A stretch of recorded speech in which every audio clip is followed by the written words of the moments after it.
Hi, everybody, and welcome to our third official session for Customer Service Week. I'll say it again, I love this week. We all do here at Auscontact. It is an amazing opportunity to celebrate all of the great things that happen in our industry and to hear from some of the experts that are actually helping us shape it and drive it forward. Today, again, we are lucky enough to be joined by two of the industry's top voices in relation to vulnerability, leadership, and designing and delivering learning and development solutions that actually build the right capability and skills to help organisations succeed in what I would say are some of the more difficult or challenging interactions that we are continue to see grow within our environment. So we have Kalia Cockington, who's a training specialist from eMatrix, and Alex Daniel, operations manager from our amazing silver sponsors at eMatrix. As you all would know, we love working with experts at Auscontact, and eMatrix are the very best in the business when it comes to supporting the growth in organisations and the building of that capability that actually help with every interaction, regardless of what type it is, whether it's about debt or just general information. It's about making those interactions as efficient and effective as they can be. The session today is, as you can see on the screen, striking the balance and finding the sweet spot between supporting vulnerable customers and the reality of still needing to achieve those organisational outcomes. In the spirit of reconciliation, Auscontact acknowledges the traditional custodians of country throughout Australia and their connections to land, sea and community. We pay our respect to their elders past and present and extend that respect to all Aboriginal and Torres Strait Islander peoples here today. Today's webinar will go for approximately 60 minutes. And during that time, with the help of our very special guests, we hope this session provides you some different thinking, some interesting insights into things that are in your control and that can support more effective customer interactions. I'm Fran Southwood, CEO of Auscontact, and I will be your moderator today. We'll just quickly run through some general housekeeping with you. You have the opportunity to interact, and the session allows for that. If you've got comments or thoughts or questions, put them in the chat or the QA feature.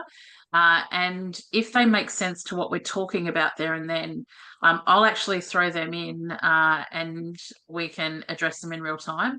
If it's unrelated but a query that you've got, we can keep that for the end. If you're anything like me, I will think of a question. It'll be the best question ever. If I don't write it down, I'll forget it. So make sure you just drop that in the chat and we won't lose sight of that throughout.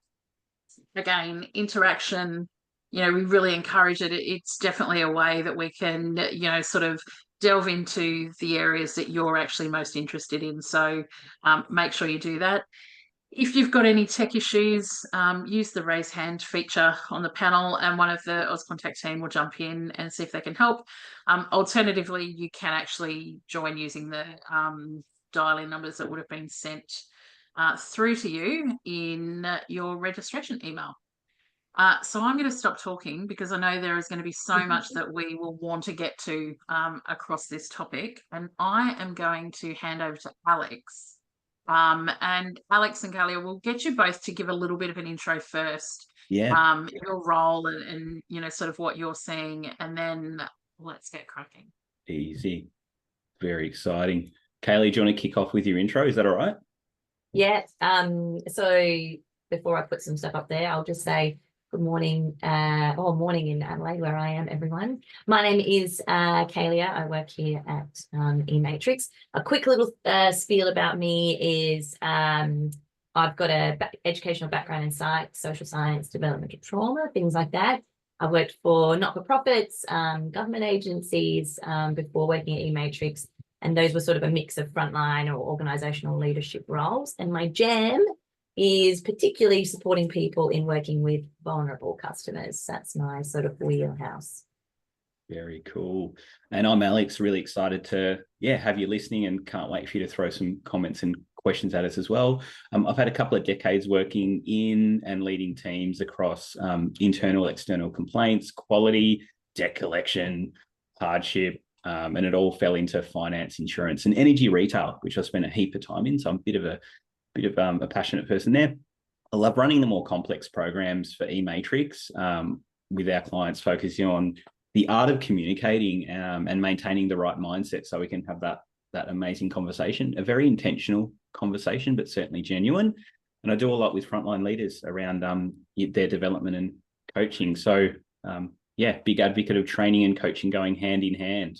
You can't have one without the other. I just want to say, best intro ever, Fran. 10 out of 10. Amazing. And yeah, we're really excited to have an hour with anybody where we can share some of our practical tips and tricks and bits of secret sauce, we hope, and make it worthwhile. But you've sacrificed an hour of your time, but it won't be a sacrifice. Challenge accepted. And thanks for Fran and Jess for having us today. We are obsessed with the art of communication. You've heard that. We love to teach the mechanics of having the right conversation, no matter what that role might be and what that difficult conversation might be.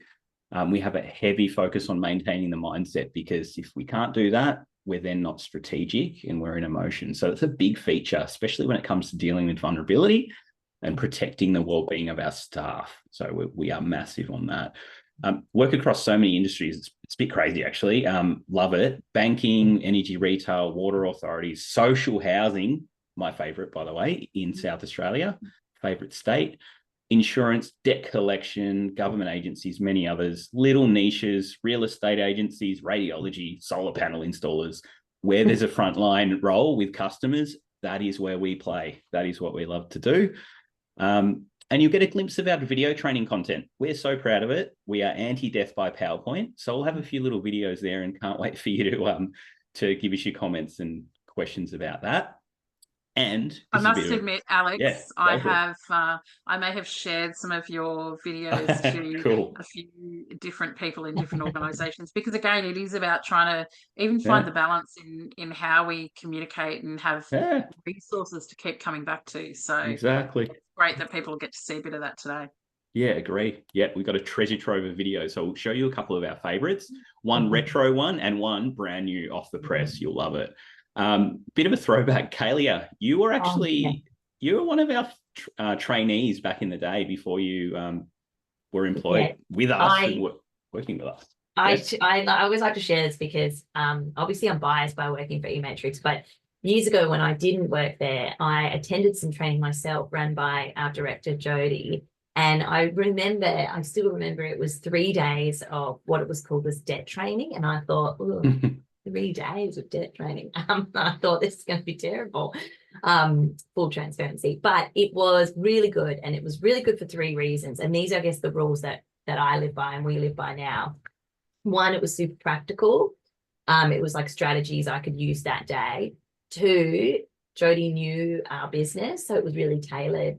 And 3, it was like fun and engaging, like kind of back to that death by PowerPoint. So that's what I guess we've tried to do today with our content, and definitely what we try and do with all the work that we do is kind of live by those three rules. So true. Even for some of the more sensitive topics, we really try to make it engaging, and if we can have some fun as well along with the practical side, we know we've nailed it. Yeah. So should we let's talk about how do you have your cake and eat it too. So we're talking about finding the sweet spot in terms of working with vulnerable customers. And I think there's this increase, I'm sure you find yourselves talking about it all the time. I'm sure you see it too, Fran, in terms of this growing focus on how do we support vulnerable customers. And I think it's becoming increasingly difficult for businesses out there in terms of finding out what that balance looks like. How do you support a vulnerable customer, and how do you still get the outcomes that you need? And I guess we see that people tend to have a thinking in terms of it's an either or situation. Either we support them or we get our outcomes. But we definitely believe that you can do both. So say, for example, I used to work in public housing. So for public housing, if you want to get a house, you have to be vulnerable by definition. So every single one of those tenants is at least financially vulnerable, if not many other ways vulnerable. But if you took an either or approach with that, those tenants, they still have to pay their debt, their rent, right? If you sort of said, well, if they're vulnerable, we won't sort of take money, then no one would ever pay, and then there wouldn't be any houses. So instead of this sort of like black and white thinking, we try and focus on the grey. So we try and look at asking questions, things like, instead of, are they or aren't they vulnerable, we look at a better question, like, how is their vulnerability impacting their ability to talk with us? How is their vulnerability impacting their ability to pay? Do they need more time? How is their vulnerability impacting, the service that we offer, or what other, supports might they need outside of what we can offer? So less that sort of, are they vulnerable? Yes, no, and instead switching to the how.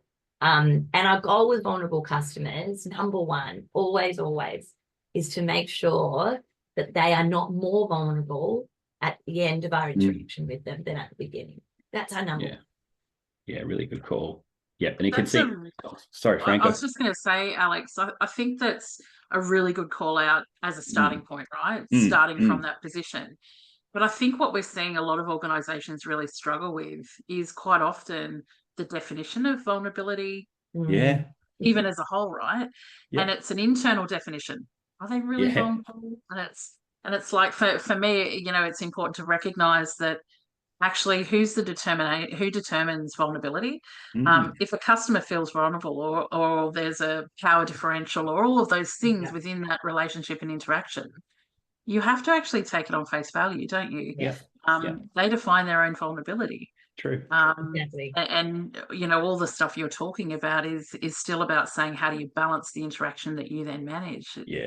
Well, we always say to be human is to be vulnerable. And some vulnerabilities are like what people might classically think, like they're permanent vulnerabilities, like, having a disability or being financially vulnerable, like something like that might be a permanent level of vulnerability, compared to maybe something that's more situational. I've just broken up, my marriage is breaking down, and actually just what I need is a bit of time, a bit of breathing room.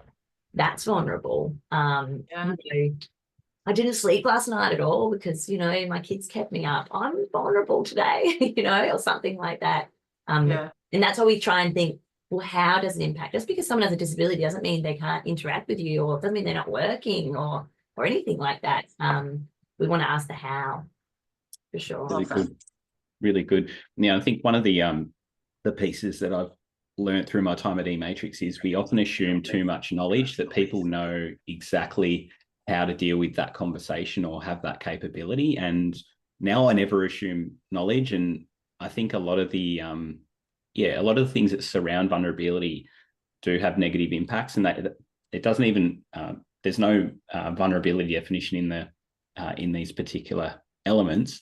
So we look at things like some Achilles heels before we even start to work with vulnerable customers. It's about sanity checking whether some of these things are blockers, or they're making things more difficult to support the customers. Those two main Achilles heels are really in the pursuit of, our customer experience, those outcomes. We've got compliance, we've got process adherence, and we've got performance, and then we're thinking about staff wellbeing. So we've got a lot of things that we want to achieve. I look at things like KPIs and metrics, where there's a heavy focus on outputs, where there's a lot of discussion and pointing to those goals with staff and leaders. That can create some habits and some quirks and some things that can get in the way. Whereas we look at it as, what are the inputs to then achieving that output? So I'll give you a really basic one that's quite common. It's average handle time, or AHT, as you probably call it. Our perspective on that and experience is intentionally or unintentionally having this as a priority or front of mind thing for staff. It creates those habits and quirks that impact our balance. So it can be quite counterproductive, as we might achieve the AHT at the cost of other things like our customer experience. We might be putting the customer in a bit more vulnerability and stress at the end of the call because we're trying to hit that goal. We're very much about controlling average handle time by stealth through using the mechanics of communication. And so some really common ones will be a missed empathy trigger from a customer where they're sharing a negative experience or a life impact. If I don't acknowledge it, I create a loop where they don't feel acknowledged, and they'll share it again because subconsciously they're looking for someone to go, hey, that sounds really difficult. I want you to think about, I love the personal life. So friends, family, or our partner, for example, when we're sharing something difficult and we don't get that acknowledgement, what do, Kalia? We say it again. Yeah. So that's one of the really common pieces in AHT, a bit of secret sauce that might be inflating it, but you can treat it as the source or the input, if that makes sense. And I think, Alex, we're seeing a lot of organisations shift away from AHT being that old, I call it old school, old fashioned, I don't know, the metric that is driving everything. Because you're right, you know, I can make a call shorter. I know that customer's going to need to call back. Probably. Or I know I'm just going to ignore all of those other warning signs or triggers because I've got to get off the phone and my manager's going to jump on me if I don't. So, you know, really changing the conversation to be about appropriate handling time instead of average handling time is kind of what we love starting to see. So, you know, you're definitely talking about the things that we're seeing as well, and organisations starting to take notice of what are those micro behaviours and interaction points across the whole end-to-end, you know, whether it's a call or, you know, whatever type of interaction. Where are those things that we can, you know, actually create the savings but still give us the outcome? 100%. And we're looking at, you know, I call it sort of wastage in the call, and it could lead to a better experience as well. Definitely will. On the flip side of that is there's so many amazing, compassionate people, and their intent is beautiful. Their execution might go down the lines of sympathy, which I'm just going to say it's dangerous for our emotional well-being. And we'll go into it a little bit more, but sympathy creates it's a thing that I call a rabbit hole where I might pause after my sorry, and that implies I want you to share, even though that's maybe not my intention.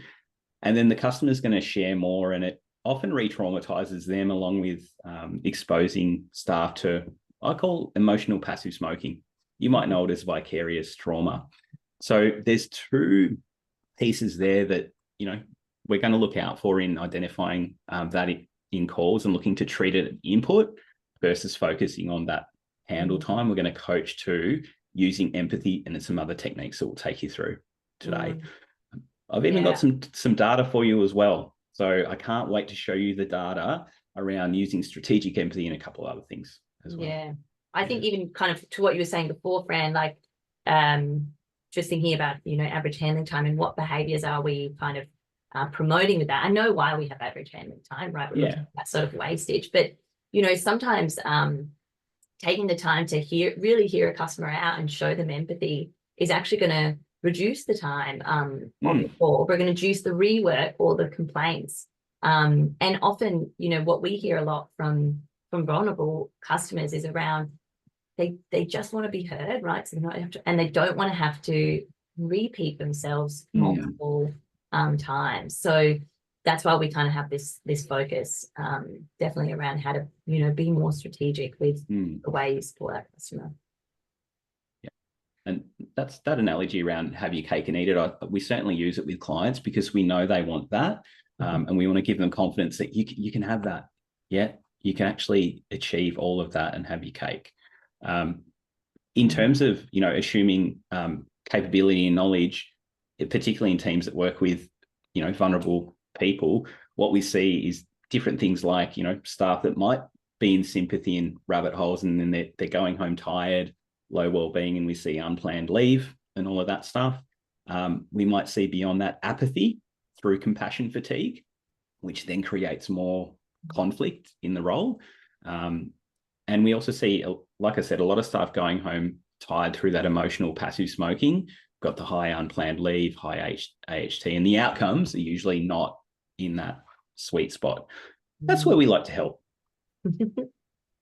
Should we? I haven't heard that term before, that the passive smoking. I love it. Yeah. And I love Yes. Trina's just put something here in the chat, reflecting on what you've said, and it's really about having a conversation, not completing a transaction. Yeah. The 100%. transaction's the output, right? We'll Yeah, still get yeah. there because it'll still Exactly. happen. Yes. But actually, if you can harness and control that interaction or that conversation, really Yeah. be authentic in it, not Yep. taking it on, Exactly. but actually allowing the customer, we all hear so much at the moment about tailored customer interactions. Well, this is 101, right? You've got to actually be a good listener and hear what they need to be able 100%. to have a proper conversation Yeah. to actually resolve their issues. So That's yeah, I right. love it.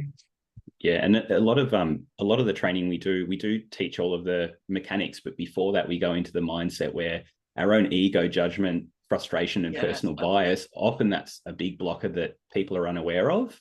So we bring awareness to that and some tips and tricks there. So mindset always comes before that conversation as well.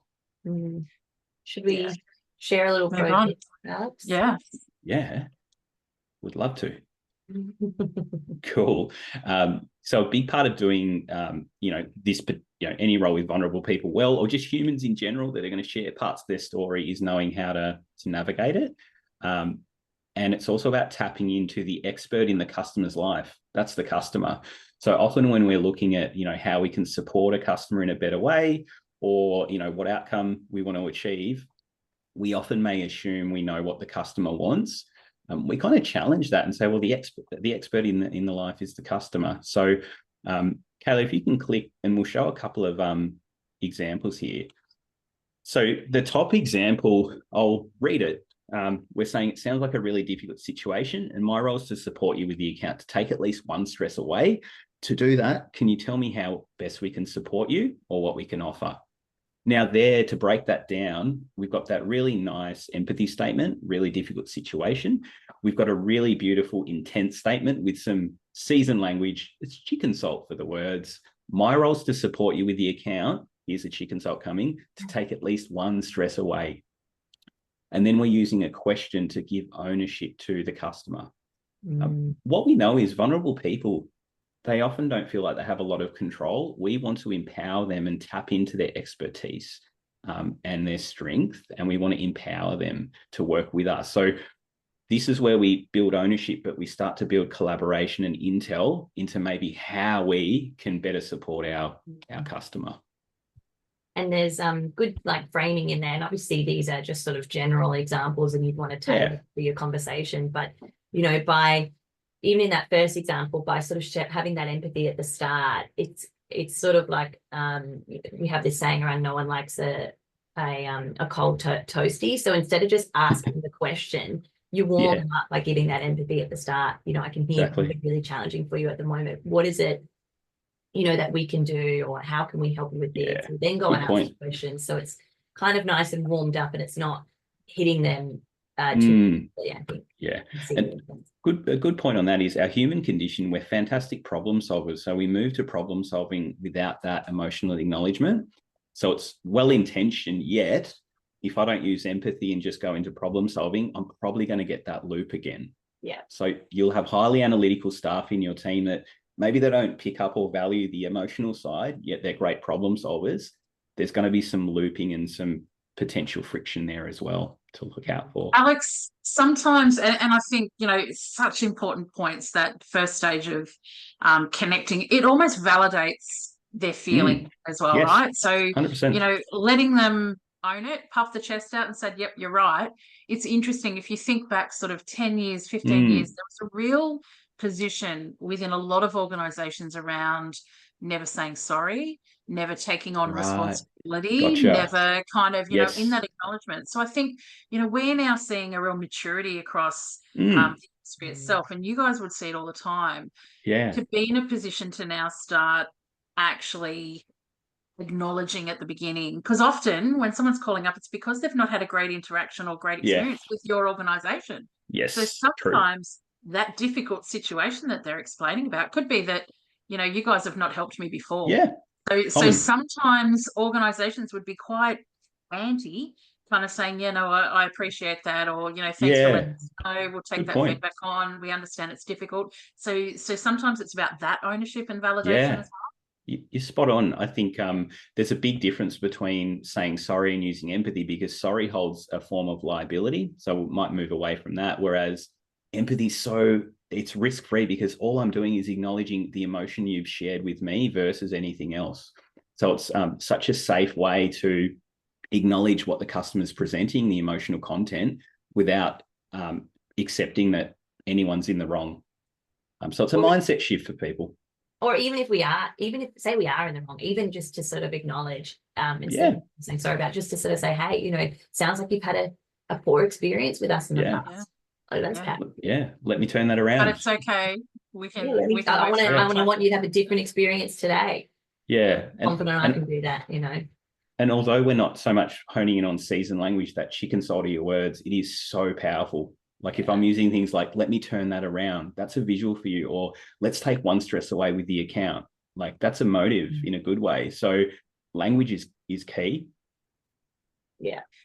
There is a comment here from Al in relation to AI. You know, we're hearing a lot of conversations about AI at the moment. Agent Assist obviously is getting quite a bit of traction with some organisations. But again, interested in the views on the appropriateness and capability of something like Agent Assist for vulnerable customers, or is this an area that sits squarely with human interpretation and interaction, not AI?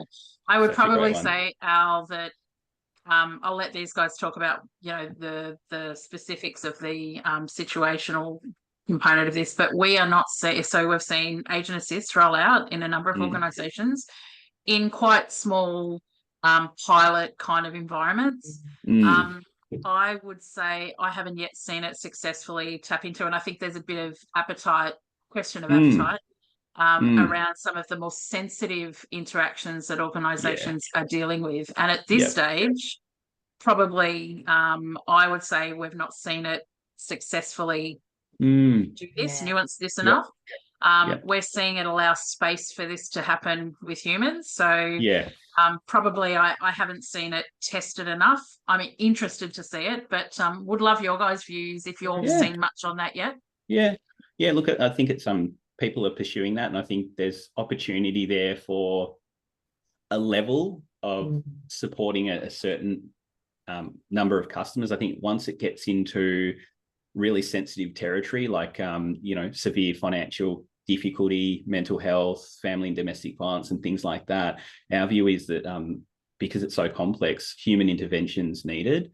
And if you're in the debt and hardship space, as soon as you are starting to see those severe financial difficulties, human intervention's great for the negotiation and piecing that together, along with pitching something like financial counselling. So I think there's limitations at the moment, whether it will be further programmed to humanise that and provide finesse. Maybe it will get better. Get to that point.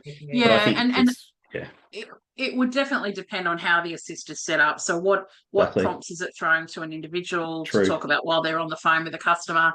But Al, if you've got any great examples for me to look at, I'd be really keen. So let me know. I think I'll just add to that, just to say that there was a good conversation I was part of the other day, which was about, because I agree, if you're talking about AI, I feel like it's there to take away lots of that sort of transactional labourous work. So it fits really well, and it is definitely about how is it designed and what prompts is it giving. And I agree in terms of the specialist stuff really needs that individual response. I had a good conversation with someone the other day about, in certain scenarios, whether AI might be easy for the first time someone has that conversation, because maybe for someone the response needs to be really tailored from the human, but it might be easier for a customer to tell an AI bot some really personal, sensitive information than a human. I still think the response has to be from the human side of it, but I thought that was a really interesting point in terms of interesting. That might be easier to say that to. For some people, it will be harder, but some people might be easier to say that to an AI. I think the response sits the same though, but And I guess it is about the balance, right? It's not necessarily about a fully automated solution, so they're talking to a bot. Yeah. Rather, they're still talking to a human, but the agent assist is pushing what the human says. So there's still got to be some component of decision making and interpretation and, Yes. you know, nuancing of that emotion within the interaction. So again, I've not seen it applied, Al, to, you know, complaints or, you know, Alex, your example, financial vulnerability or hardship. I haven't seen it applied there yet. So I'd love to see it, see how it works. Yeah. I think AI is great as a triage tool. Once it gets to a certain point or trigger, you then have human intervention. So I think it works quite good in combination. Yeah, Owen's made an interesting comment here that says it is.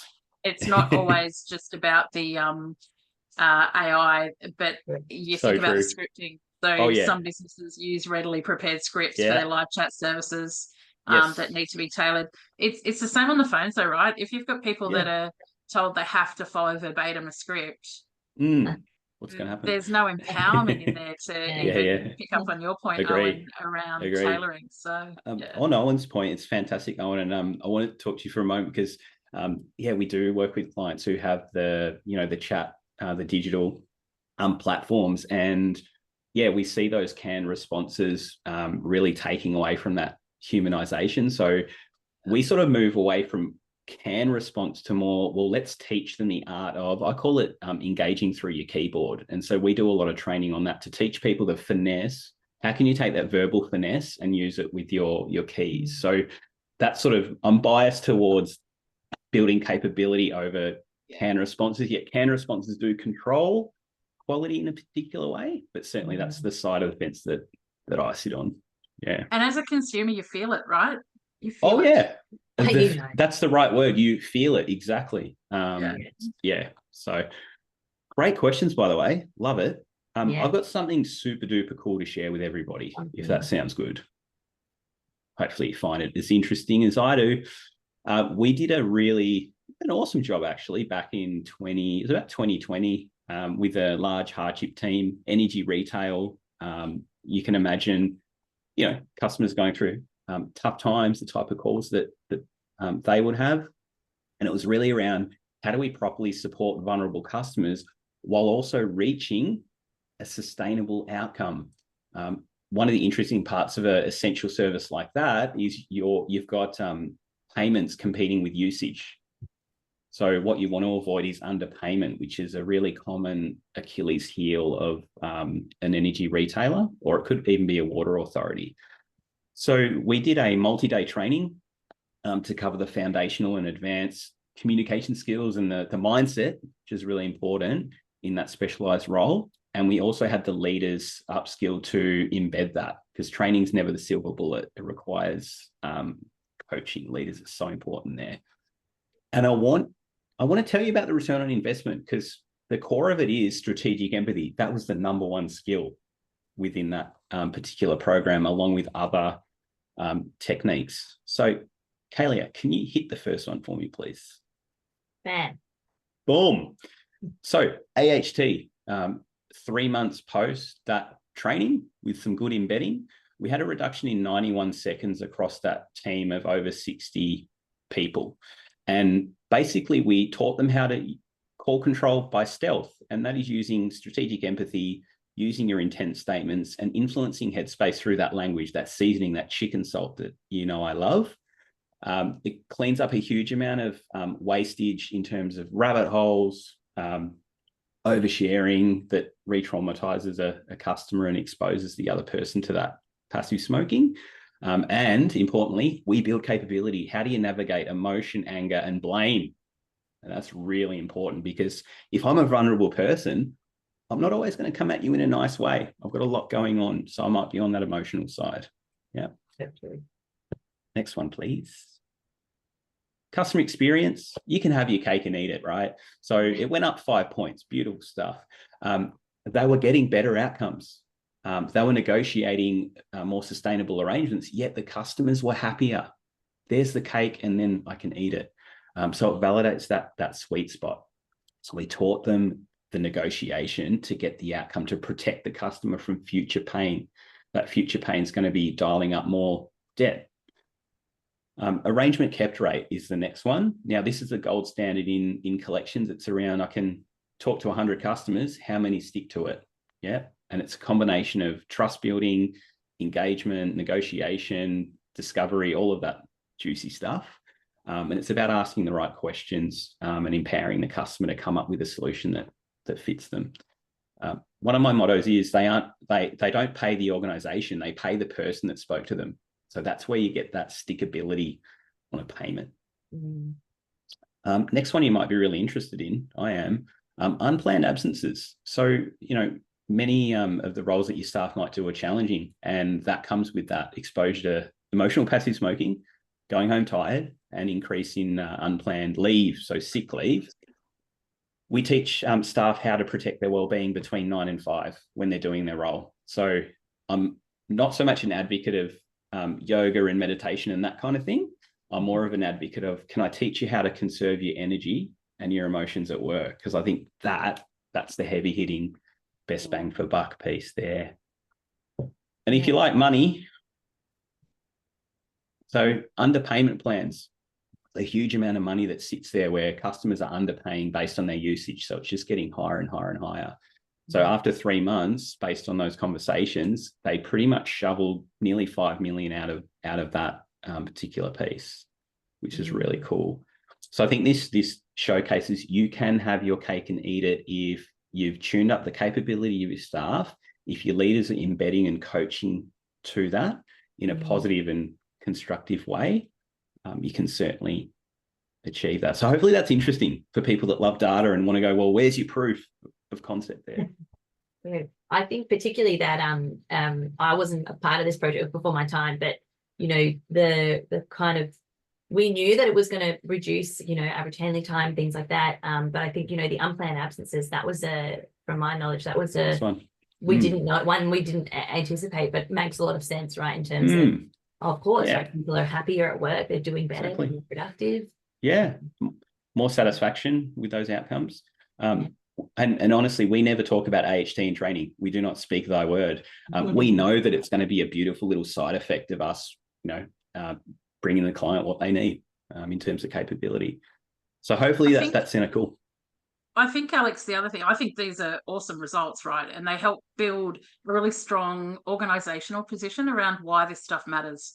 Actually, here's some strong case studies. We can actually see that getting this right, getting the mindset right, and focusing on the capability within those interactions can actually drive the right results. What we continue to see is failure to see any shifts like this when people only go after the actual transactional or tactical outcome here. So someone says, I'm gonna deal with unplanned absences because that's reducing our ability to get the debt book under control. Well, actually, generally speaking, when you're standing in front of a room talking about unplanned absence, you're not talking to the people you should be talking to because they're all at home. You're actually talking to the people that turn up every day, and they start getting very disengaged with that conversation. So true. When you think about kept rates, if all you're focusing on is the tactical number at the end of the report that says kept rates, you actually start using a stick that's about have harder conversations, do this. It's not about the mindset. So these are the beautiful unintended consequences of getting the capability right. Exactly. I'm huge on I don't worry about the outputs, because I know if I concentrate on the ingredients to reaching that, we're going to get there anyway. So we are hugely input based or ingredient based to hit that final recipe that they're after. I love food, by the way. I think the mindset thing is a really I say undervalued, but I think people don't get the difference, the right mindset at the start of something as challenging as debt collection can actually make. I had a guy who worked for me who hated his job. He was a debt collector, and that's what he said. Hate my job. And he was terrible at it. Terrible. And was about to go down one of those paths, that we all go, ugh, it's got to go there. And he went on some leave, and he came back, and no joke, he was suddenly the best debt collector I'd ever seen. Wow. And I'm like, what the hell is going on here, right? Anyway, I speak to him and I say, what has changed? Because this there's no reason for this. Good question. And he said while he was on leave, he had a month off, and he said while he was on leave, he had a barbecue, was talking to someone who said to him, what do? And he goes, oh, I collect debt, you know, and that's how he felt about it. It was down and it was voice low as he gets. And the guy goes, oh, so you help people change their lives. Love it. And he goes, yeah. I never thought of the fact that I'm helping them get back on track. Yes. And he said, so Fran, I'm not a debt collector. I'm changing people's lives. It's like that story I about, agree with you. I'm not the janitor in the hospital. I'm Yeah. building a hospital. Yep. And I'm telling you now, he stayed as a debt collector. Great And stories. he continued on and was seriously amazing at what he did. So good. Mindset's so powerful. Oh, it's everything. Yeah, mindset is everything. It flavors what we say, don't say, our motivation. Great story, by the way, because when we do encounter hardship teams and debt teams, they didn't all sign up for it. So there's a level of tension. And I think it's reframing that in their mind around, if you don't have that potentially assertive conversation, what are you setting the customer up with? Like $1,000 in 12 months extra or $5,000? So agree, reframing it changes everything. We always say, you know, I always say like, well, I can give you all the right words, but if your mindset isn't there, none of it's going to come through. Yeah, 100%. And I think there's this kind of common trap that people get into where they think that I heard people say all the time, like, I don't have time to use empathy in my calls. And I'm like, you don't have time not to use empathy in calls in there. Good one. Yeah. Really good. There's a comment here from Amy in relation to, Amy, you obviously work in the disability support space, where there's a lot of focus on customers feeling heard, obviously different levels of vulnerability, which can be a huge factor in call satisfaction. Empathy is a really big focus for that, clearly. That's especially when in a sector like the disability support space, where there isn't always, you don't always actually have the good news to share or the right thing to give. The value in just giving time to make sure that customer or that person feels heard is so valuable. Huge. Like so valuable, especially when you don't necessarily have the good news then to deliver on whatever it is that you're looking for as well. So good to hear that. Such a great point. I want to touch base on just a couple of common traps that we hear and we see in terms of businesses as our last little section here. So we'll just take you through each one. So the first one is around sympathy versus empathy. We've talked about that a lot already, but you know, people's intent to be compassionate, but their execution is actually on sympathy when we know it's going to be better on empathy. We want to touch on problem solving versus pacing. This is how I'll just talk a little bit here around what's going on in our brain when we're heightened or we're distressed, particularly if we've experienced lots of trauma, and how we can better pace our conversations to support vulnerable customers. And then the last one, a really common kind of thread around, and kind of to someone's point earlier, around compliance versus acknowledgement. So how that sort of process and, you know, like our scripts or our HT or whatever it is that we're aiming for can dehumanize that call in there. So Alex, do you want to kick us off? Yeah, very cool. I'll talk through the sympathy piece because it's the most common thing that we see in all roles, but particularly the more specialist roles or the roles that we're dealing with very vulnerable people and really sensitive stories. It is our human default, that S word, sorry, or it can be, you know, a poor you or something like that, or poor thing. And sorry, correct me if I'm wrong, sorry is almost a dime a dozen, because if I bump elbows with you, I'm probably just going to say sorry. So it's diluted. It doesn't really have a lot of power, and there's no tailoring that I can really do. I can't flex that sorry into something a bit more powerful for that customer's story. It can also, what we can hear a me too, or that happened to me. So staff can often then feel like, okay, I need to connect. How do I do it? I'm just going to share, oh, well, I've been through that, or my mum's been through that, or that happened to me. And Kaylee, we call that the spotlight, don't we? Yeah. So we're taking it and putting it on ourselves when it's not. You can probably, maybe, you know, you can relate, but it's not actually about you. It's about the customer. Yes, sure. Exactly. All and right. Amy said something amazing. I understand. We basically have banned that word. And you probably know, Amy, that it just flips around at you around how would you understand your soy latte drinking Mercedes driving blah blah up in the ivory tower. So it's I understand for us, when there's an empathy trigger or a negative story being shared, it's such a dangerous way to respond. Yet staff have great intention. And so what we find is everyone has a great intention, their execution can be way off. And that's sort of where we like to play. What's the right way of executing your intention without risk? Even if you've gone through something similar, you can never fully understand what someone else is going through. Exactly. Yep. So risky. Sometimes it's about ego though, right? You want to share that you've got the same story. So we've actually got to be good at letting that go, leaving 100%. it at the door, letting it go. Ego has, both positive and negative traits, and it can be a killer in terms of, I want to share, and then I overtake the customer, and they're the star of the show. Yeah. My hot tip on this one, because I'm a reformed, I understand it, is I just switch out the word. For me to get out of habit, I'd switch out the word understand with imagine. I'd go, imagine. That would be really tough for you. Love it. Imagine that's difficult. That was, for me, it probably took 6 months to kind of kick that habit. That's what I would go to. Great point. Yeah. Yep. And, really the biggest driver of, I'm going to say unproductive conversations, that's a bland word. Sounds funny.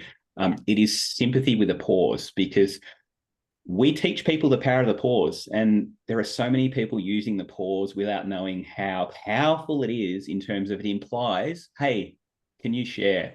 And so, listen to calls and see if your staff are using sorry and pause, and it's creating, we call it that rabbit hole, where we're implying to the customer, I want you to share more. And that's when the customer might be re-exposing themselves to their own trauma, and we're exposing staff to their, emotional passive smoking. So public service announcement, sympathy and a pause, extremely dangerous for our mental well-being. Yeah. I'd love to get your thoughts on that in the chat as well, because I think it's very important. Yeah. Shall we move on to our strategic empathy? Is that okay? Yeah. Yeah.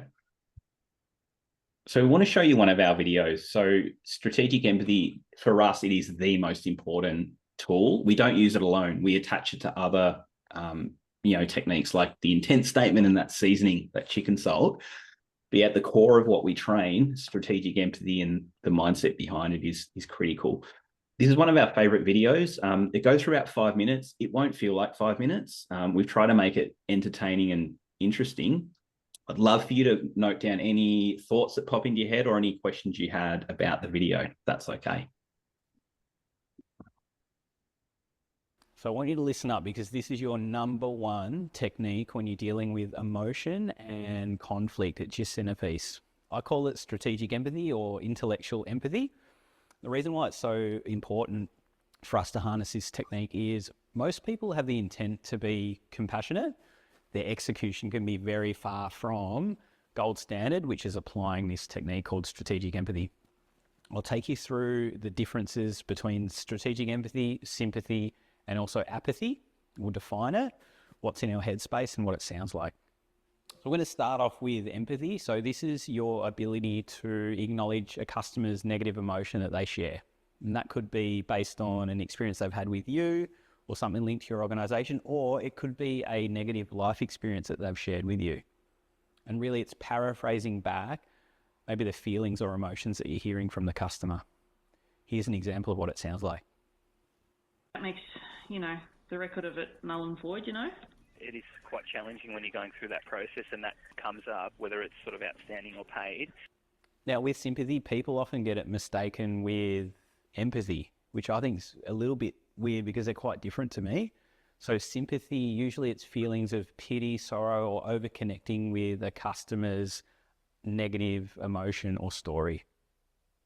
And it starts with the S word usually, sorry. And the reason why that doesn't really hit the mark is it's oversaturated. We use sorry all the time, and whether you've stubbed your toe on the floor or whether someone's passed away, you're going to get a sorry anyway. So there's no way of tailoring that to the right level. Here's what it sounds like. I gave up my job because I have no one to look after my kids. So right now I'm really sorry to hear about that. The other way that sympathy is generated is usually when it's transactional. So the customer's sharing it, I want to move them on, and I'll say, oh, yep, sorry. Then I move straight into problem solving. And we've heard customers say, I don't want to hear sorry again, I'm sick of hearing about it, or that they don't sound sincere when they've delivered that sorry. So that's something to look out for. There's a huge red alert around your emotional well-being and protecting that. Usually what happens is when we say sorry, we usually pause, and that's a mistake because the pause invites sharing. I'm so sorry. And that's where you're getting sucked into that emotional vortex that we call rabbit holes. Our final approach is apathy, which I hadn't heard of it until a couple of years ago, but it basically sounds like we don't care. And that's going to come from two places. One, you're compassion fatigued. You're tapped out emotionally based on your role or what's going on in your life, and you have no compassion to provide. So you come across as not caring. And the second type of person here is someone who's really analytical. They're all about facts, and they don't see that emotional sharing as valuable to the conversation. So therefore they don't acknowledge it, and they just move straight into problem solving. They want to help, they just sound like they're dismissive. This is what it sounds like. Yeah, I understand that, but I'm really, at this point in time, not in any circumstances. Like, I have my rego due, I've got my electricity bills behind, I have after school care fees. I cannot do it at this moment. All right. So at this moment, you cannot afford to make. Yeah, I can hardly afford groceries or petrol to even get to work at the moment. Okay, easy. Because what I'm thinking, Daniel, is if. So there's three things that are going to happen unless you're in that sweet spot of using strategic empathy. So with sympathy, we're going to pause. Oh, I'm so sorry to hear that. Pause. Boom, down a rabbit hole, emotional vortex. I'm in there. How am I supposed to get out? So when we don't acknowledge a customer through apathy, what you're going to get is something that you're very familiar with, a looper. That person repeats themselves 2, 3, 4, 5 times. We get frustrated, we get burnt out, not great. And that's just from a lack of acknowledgement. And then the third one, the cobra. That cobra is ready to pounce. So when we make a misstep, like not acknowledging their emotional trigger or their frustration that they share with you, boom, they're on you, they're ready, and they're hissing. Okay, so to become an amazing Jedi at strategic empathy, you've got to know two things. One, the mechanics of the technique, which we'll show you. And even before that, you've got to be able to detect and be responsive to empathy triggers. So what do they sound like? Well, they sit into two categories. One is a life event or an experience the customer shares with you that's negative. And the other category is a negative experience they've had with your organization. So we'll start with that one. This one's super common. Anything that starts with you people and then insert issue here. Thought we'd pause it there. We want to get into some Q&A for you. So that's part of a two-part video series where we then go into how we respond to triggers in the second part. But hopefully you found it interesting, engaging, and we've packed all of the juicy stuff that we think people need to know about empathy and sympathy into that one video. I just want to touch on problem solving versus pacing. If you come along to our Grey Zone training, it's on next week, by the way, you'll hear more about this, but do you like that nice little plug there? It was lovely. In our brain, we have this sort of front part of our brain called our prefrontal cortex. And it's the very smart part of our brain that accesses things like logic. And then we have this little part of the brain called our amygdala, and that's kind of like our bodyguard. And that's on the search for kind of threat or danger. And what happens is if you're talking to a customer and they're really heightened, so they're stressed, angry, upset, their bodyguard is kind of firing, and it restricts access to that very smart, wise owl part of their brain. And so probably a common trap we see is when a customer comes in all heightened, and then we start sort of panic problem solving with them. And we're like, oh, we'll fix that for you, and we'll do this and we'll do that. But they can't even access, it's called flipping your lid if you've ever heard of it before, but they can't even access that, very wise logic part of their brain. So you have to kind of take them through it, use their empathy, get that front part of their brain back on track before you go into the problem solving. quick little lesson on the brain there for you. So, and Alex, you just want to touch on compliance before we finish? Yeah, I'll touch on it really quickly. So compliance and process is something that we hear when we do call reviews for discovery. We hear that balance of compliance and process pretty hefty, and it's coming through in the calls. The heartbeat is pulsing strongly. And it's just simply because we talk about it more. There's a lot more feedback and constructive feedback around compliance and process. It's where a well-intentioned quality framework, great intention, it's actually causing some of that to take place for various reasons. And it takes away from that humanization and personality, which is such an important feature of the conversation. I think my pro tip there would be, what's the balance of conversations around the communication, process and compliance? Is it equal parts? And how much positive feedback is flowing through around catching people doing the right thing versus focusing on the constructive, because that in itself creates a different cultural environment and a different way of thinking for staff as well in terms of their role. And usually staff's going home tired, customers not getting the right approach. So balancing that's something that's really, really key.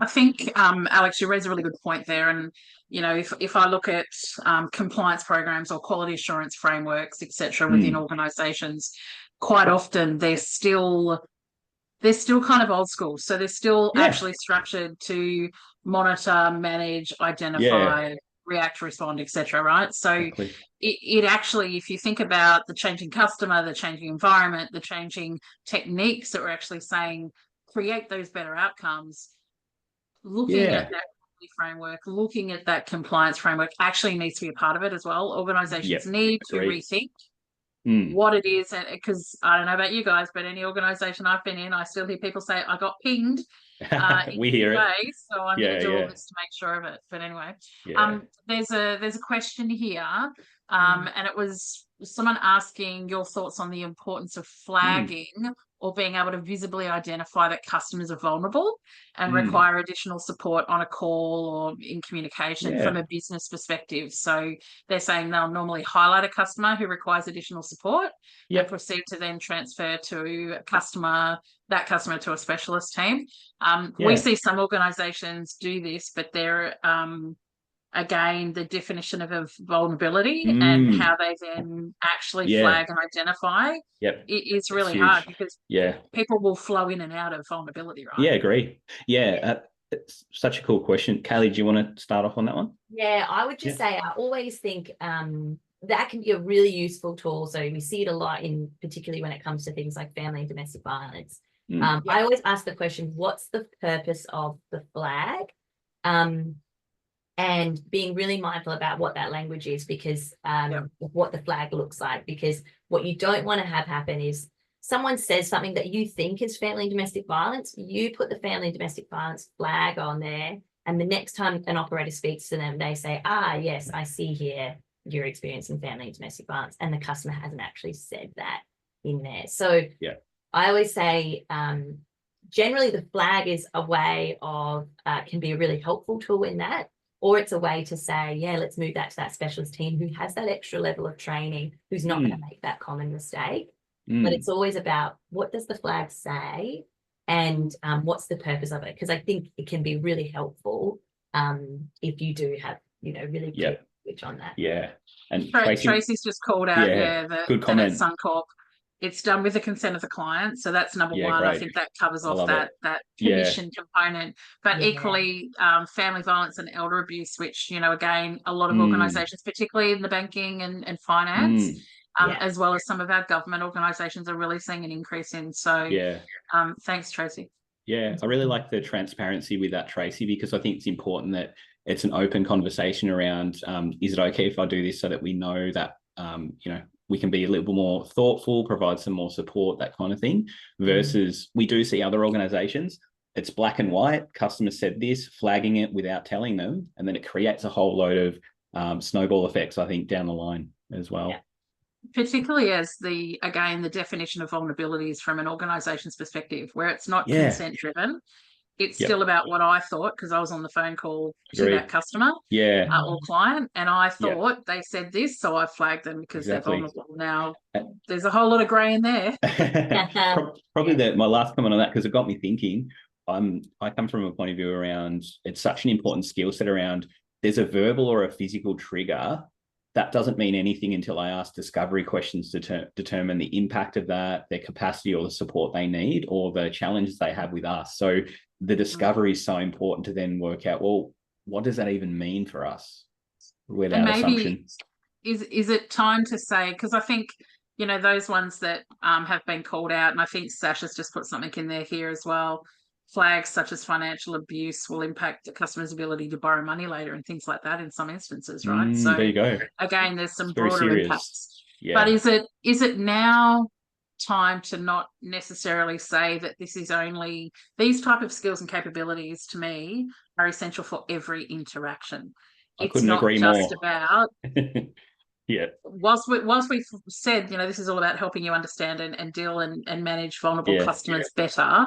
Yeah. Actually, it's every interaction. Everything. There are different stages 100%. of vulnerability within each conversation, right? Well, So just is it dealing, they're just key skills, right? Dealing with people.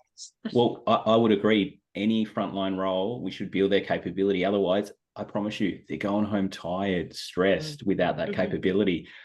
Let's not assume they are a Jedi yet. We've got to invest in them.